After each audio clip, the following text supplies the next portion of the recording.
Hello all, welcome to my channel. ఈరోజు special sweet నోట్లో వినలా కరిగిపోయే పైనాపిల్తో రవ్వ కేసరి. ఇది రెగ్యులర్ రవ్వ కేసరి కంటే చాలా యమ్మీగా, చాలా ఫ్లేవర్ఫుల్గా ఉంటుంది.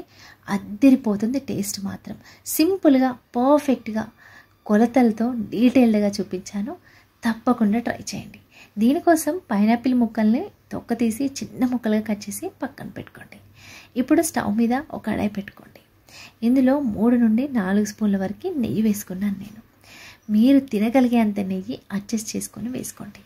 నెయ్యి వేడెక్కిన తర్వాత 1 స్పూన్ జీడిపప్పు, 1 స్పూన్ కిస్మిస్ వేసుకున్నాను. ఈ రెండువే బాగుంటాయి. ఇందులో ఇంకే డ్రై ఫ్రూట్స్ కంటే ఈ జీడిపప్పు, కిస్మిస్ సరిపోతుంది. ఇవి కొంచెం వేగిన తర్వాత ఇప్పుడు 1 కప్పు రవ్వ తీసుకున్నాను నేను. కేసరికి వాడే రవ్వ వేసుకోండి. వేసుకొని ఇలా కంటిన్యూగా మంట మీడియం టు లో ఫ్లేమ్లో అడ్జస్ట్ చేసుకుంటూ కంటిన్యూగా ఫ్రై చేసుకోవాలి. ఇలా కొంచెం కలర్ చేంజ్ అవుతుంది.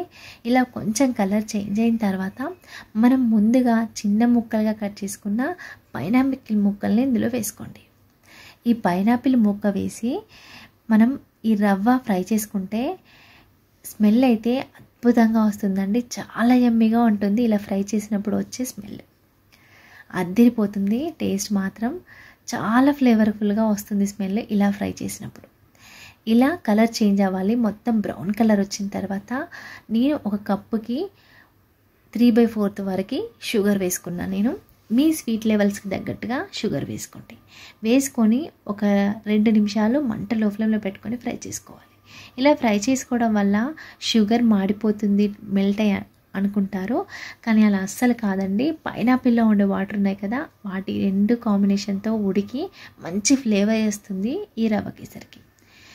ఇలా కొంచెం ఫ్రై అయిన తర్వాత ఇందులో రవ్వకి డబల్ అంటే 1 కప్పుకి 2 కప్పుల వేడివిగా ఉన్న నీళ్ళు మాత్రమే వేసుకోవాలి. ఇప్పుడు ఒక 3 ఇలాచీ దంచి వేసుకోండి. వేడి నీళ్ళు మాత్రమే వాడాలి. చల్లనీళ్ళు వాడితే నోటి చుట్టుకుపోయి గడ్డలాగా ఉంటుందని గుర్తుంచుకోండి. ఇలా మూత పెట్టి మంట లో ఫ్లేమ్లో పెట్టుకొని ఒక 3 నుండి 4 నిమిషాలు వదిలేయండి. 3-4 నిమిషాల తర్వాత మూత ఓపెన్ చేసి ఇలా ఒకసారి అంతా కలుపుకోండి.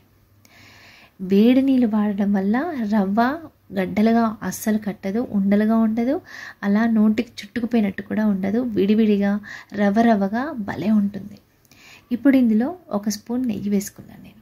నెయ్యి వేసి మూత పెట్టేసి ఒక 2 నిమిషాలు మంట లో ఫ్లేమ్లో పెట్టుకొని వదిలేయండి. ఒక 2 నిమిషాల తర్వాత మళ్ళీ మూత ఓపెన్ చేసి ఇలా బాగా కలుపుకోండి. రవ్వ కేసరిలో నెయ్యి ఎక్కువ పడుతుందండి. మీరు ఎంత తినగలిగితే అంత నెయ్యి అడ్జస్ట్ చేసుకొని వేసుకోవచ్చు. ఇలా ఫైనల్గా మన రవ్వ కేసరి అయితే రెడీ అయిపోయిందండి. కొంచెం నెయ్యి యాడ్ చేసుకొని మళ్ళీ ఒకసారి మూత పెట్టుకొని వదిలేసి సర్వ్ చేసుకోండి. అంతే, సింపుల్గా, టేస్టీగా, ఫ్లేవర్ఫుల్గా ఉండే పైనాపిల్ రవ్వ కేసరి రెడీ అయింది. మీకు నచ్చిందా? నచ్చితే తప్పకుండా ట్రై చేయండి.